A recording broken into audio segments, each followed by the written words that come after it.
Pope Leo XIV has told cardinals attending a mass marking the end of the papal conclave that he hopes his election can help the Catholic Church to bring light to what he called the dark nights of the world. Celebrating his first mass as Pope, he spoke of being a faithful administrator for the entire Church. As day broke at St. Peter's Square this morning, historic headlines were sent around the world about Cardinal Robert Prevost, a long-time missionary in Latin America, becoming the new leader of the Catholic Church. Following a swift two-day conclave, the name Leo XIV now confirmed in this papal deed released by the Vatican. In Rome today, people reflected on the election of the new Pope, the first from the United States. Honestly, very surprised about it, and I think the rest of the world probably is as well, but it's very cool for us. I think it's great. I don't really know much about him, but it's exciting. It's an American. He has an amazing, open, gentle, generous missionary heart. And he has spent most of his life, from what I understand, serving in missionary countries, especially in Latin America. And we now have a Pope very much in the spirit of Pope Francis. At the Vatican's Sistine Chapel, he spoke some words in English during his first Mass. Through the ministry of Peter, you have called me to carry that cross and to be blessed with that mission. And I know I can rely on each and every one of you to walk with me as we continue as a church, as a community of friends of Jesus, as believers, to announce the good news, to announce the gospel. He urged the Catholic Church to desperately counter a lack of faith in a world where he said other securities were preferred, including technology, money, success, power or pleasure. He said this lack of faith was precisely the reason the Church's missionary outreach was desperately needed to counter what he called appalling violations of human dignity and the wounds that afflict society. He has set the tone for his pontificate, one that appears so far to reflect the narrative of his predecessor. And Alva joins us now from Rome. As you say, Alva, indications the new Pope will follow in the footsteps of Francis. Will that be welcome within the Church? Well, as people reflect on the conclave that took place here in the last 2 days, there is a view emerging that perhaps there was consensus behind Cardinal Prevost from early on, and that's despite divisions we heard about in advance. If that's the case, that should mean that by appointing the majority of cardinal electors, Pope Francis may have achieved his desired outcome. Now, it is noted that the new Pope, Pope Leo, he's probably going to be less spontaneous than Pope Francis, but that spontaneity was viewed as quite unique to the previous pontiff. Now, in terms of the Irish clergy, they have welcomed the election of Pope Leo. The Archbishop of Armagh and Primate of All Ireland, Eamon Martin, spoke to us from Lourdes, and he welcomed the news of Pope Leo's election, but he also mentioned that as Cardinal Prevost, he met him here in Rome just over 2 months ago. I was very happy to hear the news last night. First of all, I wasn't expecting it to come so quickly. So for me, that showed there must have been a fairly high degree of unanimity amongst the cardinals before they even went into the Sistine Chapel as to the kind of person they were looking for to lead the church at this time. Also, I was pleased because it's not really that long ago since I met over a substantial period of time with Cardinal Prevost. I was out with the other archbishops from Ireland, Archbishop Farrell, Archbishop Duffy and Archbishop O'Reilly, and he had called us out to actually talk to us about the church in Ireland, and he really wanted to find out more about us. And what I found really special was he was calm, he was courteous, affable, approachable, but he was also a listener. He didn't interrupt. He wanted to hear from us what are the concerns of the church in Ireland at this time. So I think for me that augurs well. What sort of challenges do you think he'll face? Well, clearly the huge challenges of the world at the moment. We're living in an extremely turbulent, fragile and fragmented world where countries almost by the week are beginning to threaten war. You see the situation in India, Pakistan, Russia, Ukraine, the situation in Israel, Palestine. I mean, we're living in a world which needs the message of peace. They're huge challenges. And then within the church, you've got a worldwide, disparate church of many different cultures, traditions, outlooks, and to hold all of that together, my goodness, he's really going to need the gifts of the Holy Spirit in his leadership. Do you think he will perhaps ever venture to Ireland? I think that he'd be very open to coming to Ireland, and maybe within the next 5 to 10 years, there are a number of very significant events. In 2029, we've the 200th anniversary of Catholic emancipation. In 2032, we have the anniversary of the coming of Christianity to Ireland with St. Patrick. There's a few ideas there. Maybe we should invite him. Now, Archbishop Eamon Martin speaking to our reporter Joan O'Sullivan there. Now, attention is turning to issues that will define Pope Leo's papacy. Like his predecessors, he faces an inbox that is full, including with the legacy of sexual abuse in the Catholic Church and other issues. Our reporter Dimitri O'Donnell has been looking at the road that lies ahead for Pope Leo. An American-born pope with deep roots in Latin America. Pope Leo became a Peruvian citizen in 2015 after spending years of service there as a missionary. As the pontiff eases into his new role, attention is turning to the issues that will likely define his papacy.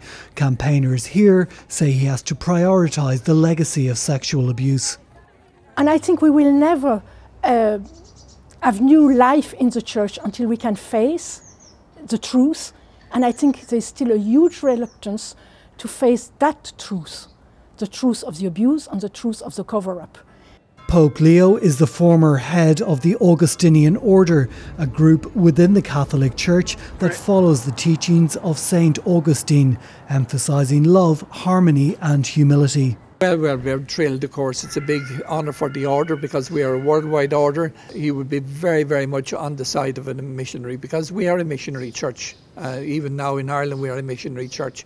We have so many diverse kind of cultures here and so many, I suppose, people that have neglected their faith as well. Like his predecessor, Pope Francis, Leo is expected to bridge the divide between the conservative and modernist factions in the Vatican. I think he'll be a unifier first and foremost. I think it was important that he emphasised last night in his remarks, the importance of unity within the church. I mean, he also spoke very clearly about the synodal journey. This is the process begun by Pope Francis of kind of co-responsibility within the church or bringing everyone together. Catholic clergy say his grounding amongst the flock will be reflected in his style of leadership. I think he's a very stable, calm person who thinks things through very deeply. And he's also very, very bright and nobody's fool. He's also stronger than he seems. He'd be able to make difficult and challenging decisions, I think. The ordination of female priests has been hotly contested. However, based on previous comments in 2023, Leo does not seem to be in favour of the change. The last Leo to lead the church, Pope Leo XIII, championed the rights of workers. Leo XIV has similarly advocated on the rights of migrants, a clue perhaps to his style of leadership that will shape and transform the Roman Catholic Church. Dimitri O'Donnell, RTE News. And Alva, an indication there of a very, very full agenda facing Pope Leo. Absolutely, and he has a busy diary also in the immediate term. He'll make his first public appearance at the balcony of St. Peter's behind me on Sunday at midday when there will be prayers at noon. And then on Monday he's due to meet with journalists of the Vatican who will be no doubt following him during his pontificate over the next few years. And obviously the Vatican also announced today and confirmed that a mass that starts his pontificate, an official mass will go ahead and world leaders and church leaders will be invited to that. It will go ahead on May the 18th. OK, Alva Keneally in Rome. Thank you so much for that. Well, Pope Leo XIV used to play priest when he was a child, according to his brother. Speaking to journalists in Chicago, John Prevost said at one point when they were children, a neighbour said Robert would be the first American pope. Read all about it. The Pope's American, and it's the top story over here. Even the president has struggled to make himself heard. Again, to have the Pope from the United States of America, that's a great honor. That's a great honor. The news came as a surprise, even a shock to most Americans who assumed one of their own could never be Pope. I didn't think an American Pope would actually ever be elected in my lifetime. Even though he probably was the best American Pope as a candidate. But obviously, the American name is mud to the rest of the world. So that's what actually surprised me the most. The potential for the political and spiritual to clash, evident in the comments of the new Pope's brothers. Shock, disbelief, a whole lot of pride, a whole lot of, is this for real? Now what are we going to do? That kind of stuff. Because this is an awesome responsibility that we have to live up to, that he has to live up to. People are going to be watching him from now on, closer than ever, and maybe us too. It was like, oh my God, it's Rob. It's never going to be the same. What are we going to do? Yes, it's Rob. Yeah. Of course, there was pride also, especially in the South Chicago area of Dalton, where Pope Leo XIV grew up. And look at this place. I mean, look at it. I mean, who would think the Pope would come from here, you know? And I said, oh, a fat chance, you know? And then I just got a text saying that he was the Pope. I thought, you gotta be kidding. But from the official church, a cautionary note. Pope Leo XIV served for many years in Peru, and so he has a real hands-on knowledge of what it means to serve the poor and to help those who are in need. So while there's a sense of pride, it really is secondary to the fact that a successor of St. Peter has been elected and is now going to serve as our spiritual leader as the vicar for Christ here on earth. Here in Washington, at North America's biggest Catholic church, mass-goers and school trippers were excited to have an American Pope. We're excited about the new Pope.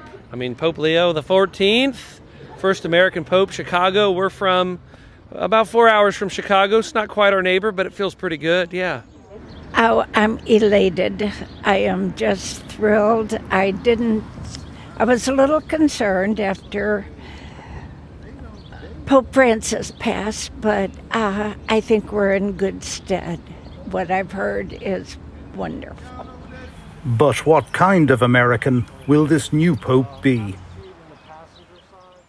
Well, Sean is standing by now in Washington, and I suppose, Sean, Americans will now be eagerly awaiting the Pope's first English language interview for television so they can get a sense of what to expect from him.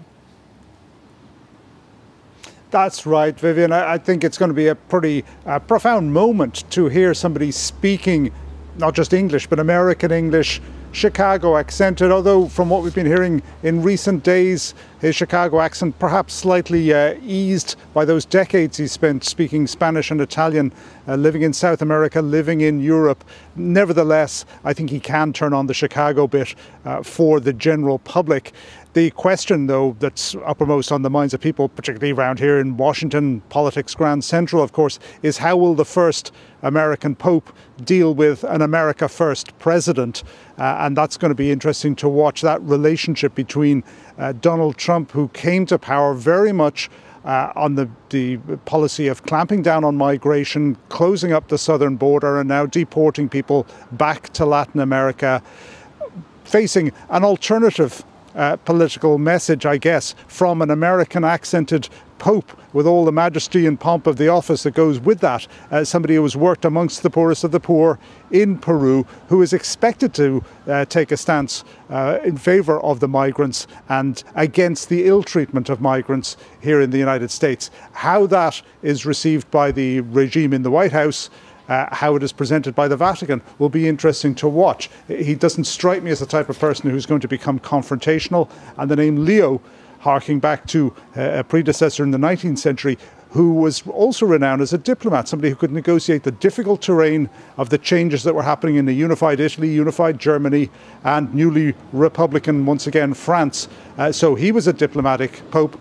Perhaps this Pope Leo will also be a diplomatic Pope, but one with some kind of effect, and definitely one with a political message.